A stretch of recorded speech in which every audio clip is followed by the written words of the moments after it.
గంగా జలము తెచ్చి నీకు అభిషేకము చేతునంటే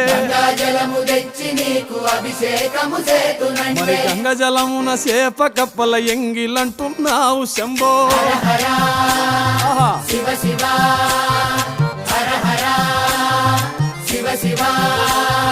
సాంబ శివ నీదు మహిమ ఎన్నటికీ తెలియదాయే